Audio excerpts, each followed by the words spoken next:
All right, everybody. This is Lou Gehrig, The Luckiest Man by David Adler.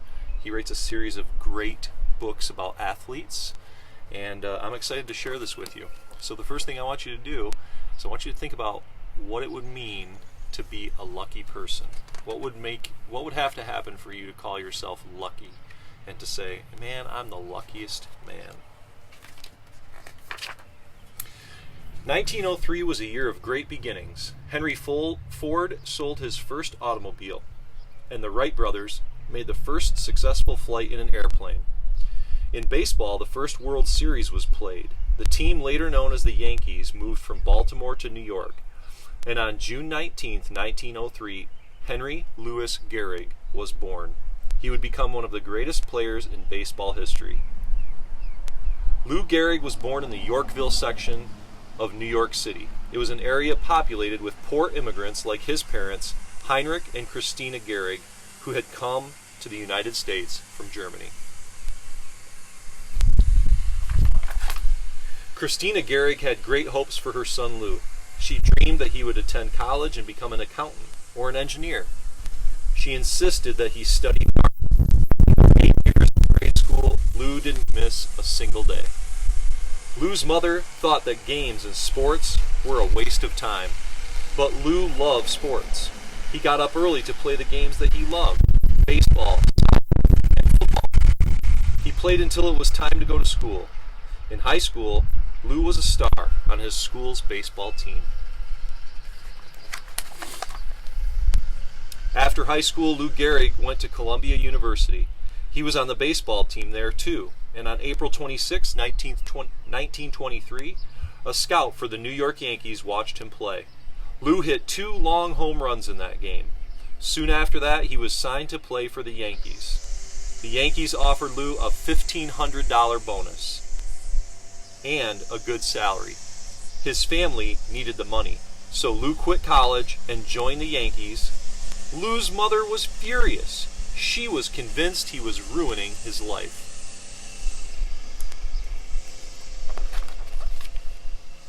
On June 1st, 1925, the Yankee manager sent Lou to bat for shortstop.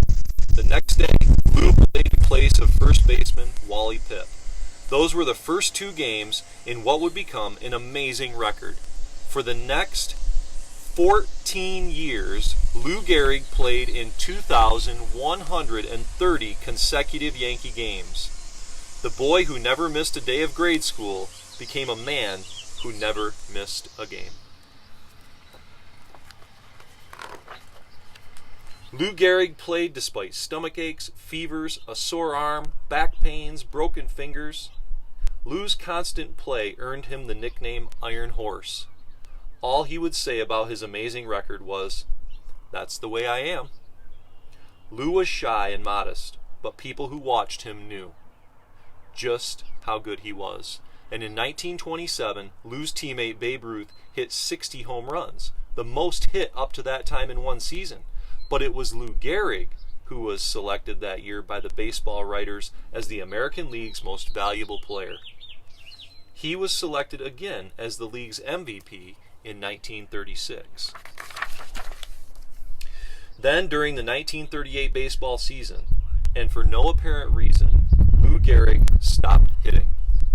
One newspaper reported that Lou was swinging as hard as he could, but when he hit the ball, it just didn't go anywhere. Lou exercised. He took extra batting practice. He even tried changing the way he stood and held his bat. He worked hard during the winter of 1938 and watched his diet. But the following spring, Lou's playing was worse. Time after time, he swung at the ball and missed. He had trouble fielding, and he even had problems off the field. In the clubhouse, he fell down while he was getting dressed.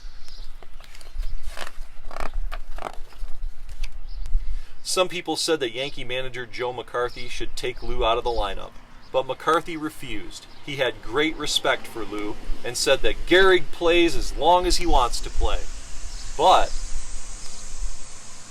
Lou wasn't selfish, and on May 2nd of 1939, he told Joe McCarthy, "I'm benching myself for the good of the team."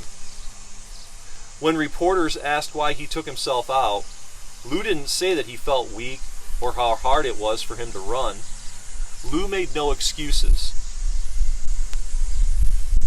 He just said that he couldn't hit and he couldn't field. On June 13th, 1939, Lou went to the Mayo Clinic in Rochester, Minnesota to be examined by specialists. On June 19th, his 36th birthday, they told Lou's wife Eleanor what was wrong. He was suffering from amyotrophic lateral sclerosis, a deadly disease that affects the central nervous system. I think it's important to note that when things went wrong for him, he didn't whine, complain, or blame. He just worked harder and he tried to figure things out.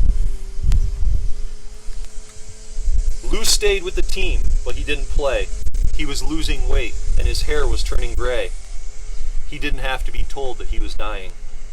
He knew it. "I don't have long to go," he told a teammate.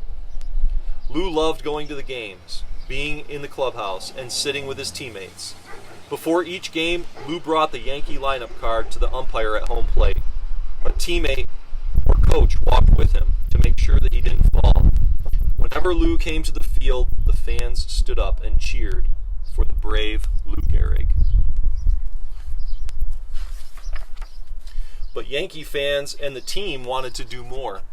They wanted Lou to know how deeply they felt about him, so they made July 4th of 1939 Lou Gehrig Appreciation Day at the Yankee Stadium. Many of the players from the 1927 Yankees, perhaps the best baseball team ever, came to honor their former teammate. There was a marching band and gifts, and many people spoke too. Fiorello LaGuardia, the mayor of New York City, told Lou, "You are the greatest prototype of good sportsmanship and citizenship." And when the time came for Lou to thank everyone, he was too moved to speak. But the fans wanted to hear him and chanted, "We want Gehrig! We want Gehrig!" Dressed in his Yankee uniform, Lou Gehrig walked slowly to the array of microphones. He wiped his eyes, and with his baseball cap in his hands, his head down, he slowly spoke. "Fans," he said, "for the past 2 weeks, you've been reading about a bad break I got. Yet today, I consider myself the luckiest man on the face of the earth." It was a courageous speech. Lou didn't complain about his terrible illness. Instead, he spoke of his many blessings and of the future. "Sure, I'm lucky," he said when he spoke of his years in baseball. "Sure, I'm lucky," he said again when he spoke of his fans and family. Lou spoke about how good people had been to him. He praised his teammates. He thanked his parents and his wife, whom he called a tower of strength.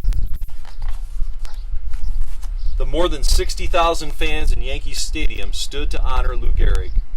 And his last words to them, and to the many thousands more sitting by their radios, were, "So I close in saying that I might have had a bad break, but I have an awful lot to live for. Thank you."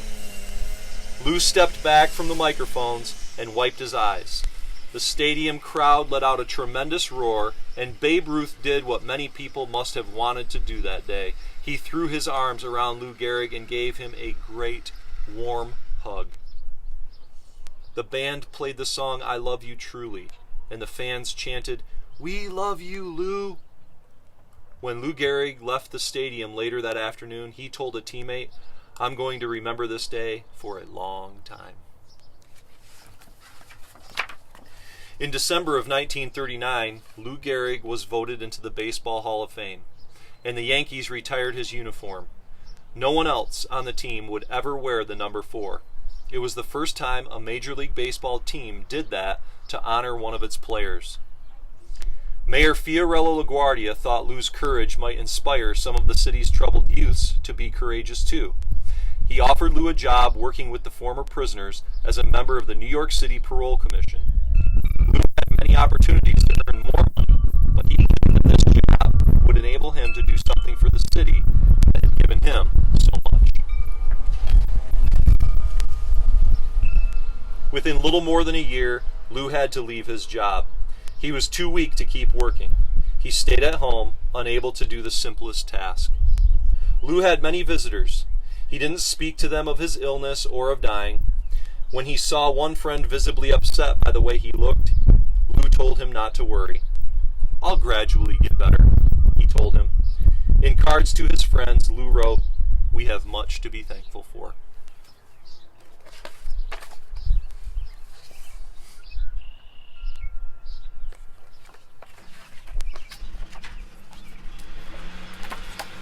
By the middle of May of 1941, Lou hardly left his bed. And then on Monday, June 2, 1941, just after 10 o'clock at night, Lou Gehrig died. He was 37 years old. On June 4th, the Yankees game was canceled because of rain. Some people thought it was fitting that the Yankees did not play. This was the day of Lou Gehrig's funeral. At the funeral, the minister announced that there would be no speeches. "We need none," he said, "because you all knew him." And that seemed fitting too, for the modest Lou Gehrig. I think this is a great book for us to... There's a concept I like to think about. It's called watch winners. Watch what winners do. This guy was a winner. When things went bad, he tried to work harder to overcome it. And even when he faced the most difficult thing that any of us could face, which is his mortality and death, he was brave and he was thankful. And I think that's why when you study Lou Gehrig, you could say that he's definitely a winner and definitely a man with courage, and he had the right kind of values. Thanks, everybody. I hope you enjoyed the story.